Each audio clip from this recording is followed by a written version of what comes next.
Alors, bonjour tout le monde, bienvenue à Babylon Tombe. On va en faire un sur, excusez, le sujet de la vaccination. Alors, c'est assez délicat, comme vous le savez. Alors, on va présenter seulement des documents historiques. Alors, sans donner de, sans donner de détails, là, pour ne pas me faire censurer, là. Alors, voici la position officielle du LNG White Estate, hein, qui se trouve à être aïe, aïe, aïe, c'est triste, c'est incroyable. Qui se trouve à être les documents historiques d'Ellen White sont tous regroupés dans cette bâtisse-là, ce ministère-là, qui se trouve à être dans la conférence générale. Dans la conférence générale complètement infiltrée par les Jésuites. Voici ce qu'ils disent. Alors, c'est pas en français ici, il y a juste en anglais puis d'autres versions, là.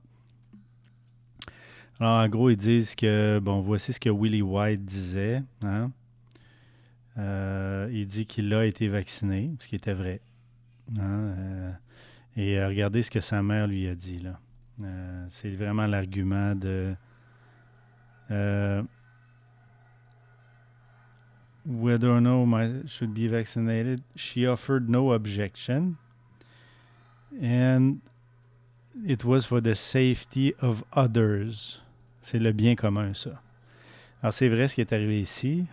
Toutefois, ils disent pas qu'après, ce qui est arrivé à Willie White après, puis qu'Ellen White a dit que plus jamais ça arriverait, plus jamais elle se ferait vacciner. Ensuite de ça, on a Dee Robinson ici. Il dit qu'aujourd'hui, il se ferait assurément vacciner. Euh, donc ici, c'est la même chose. Puis, dans le fond, vous pouvez lire ça, vous pouvez aller voir, là, vous voyez le lien. Dans le fond, ils disent qu'ici, en conclusion, Dieu a donné des principes et ils veulent qu'on ait un sens commun, tout ça. Euh, we are expected to do, on devrait faire le mieux qu'on peut faire. Euh, donc, concernant les autres, etc. Donc, c'est tous des principes qui sont pas protestants parce que c'est une décision individuelle. Le protestantisme, c'est l'individualisme.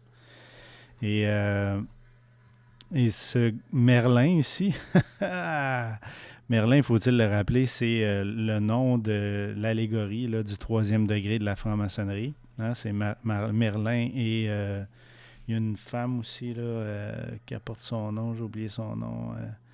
Elle a le nom de. Il y a une allégorie avec deux personnes, il y a Merlin avec une autre femme. Là. Et, euh, et c'est ça. Alors ici, essentiellement, l'Église adventiste nous dit que historiquement, ça semble être correct de se faire vacciner. C'est ce que Ellen G. White dit historiquement.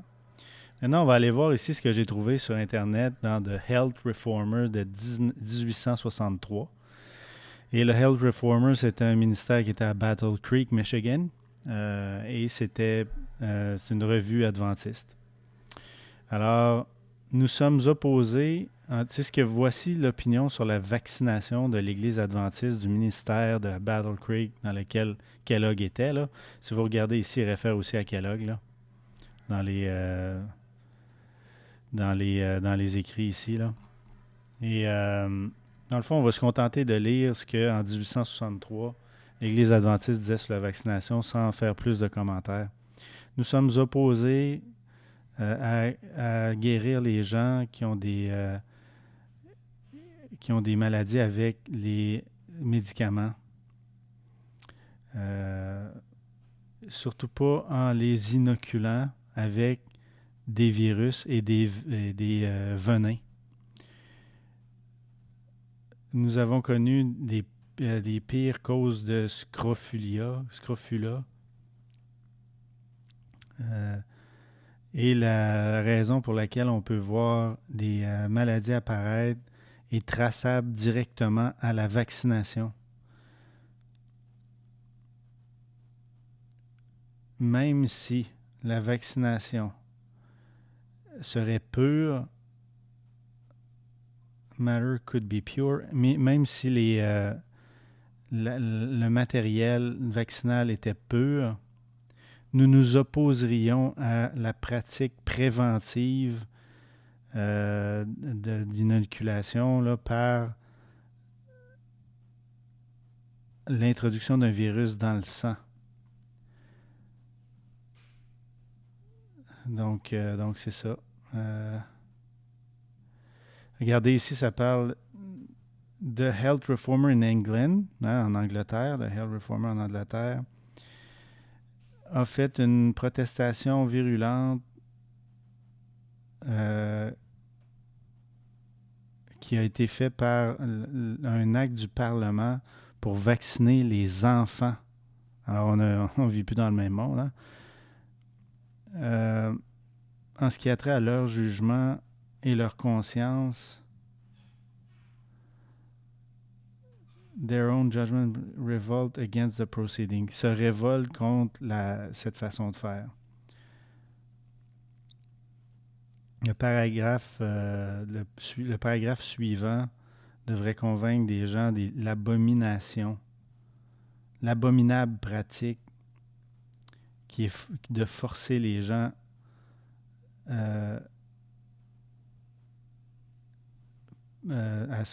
avoir ces injections-là là, par le Parlement, par les statuts américains et britanniques. Alors ici, il y a vaccination, a sad story, hein, vaccination, une histoire triste. À l'éditeur de Tribune, monsieur, quelque chose qui est moralement alarmant et pour la mortalité de nos enfants. En ce qui a trait au présent, le remède est pire que la maladie.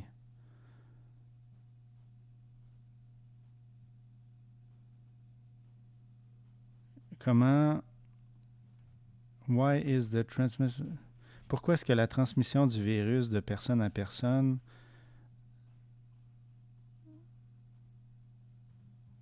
doit être knows that it affords no protection? Pourquoi on doit faire ça lorsqu'on sait que ça protège aucunement contre la varicelle?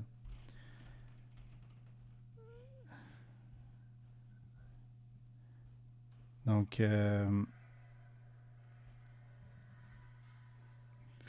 j'ai pas trouvé plus long, là. J'ai trouvé ça sur... en gros, c'est une histoire d'horreur, mais ça continue pas l'histoire d'horreur ici en bas. Mais ça donne un aperçu de l'opinion historique de l'Église adventiste sur la vaccination, qui est complètement contraire à ce que le Ellen G. White Estate nous dit ici. Et on a une découpure de journaux de 1863 qui dit que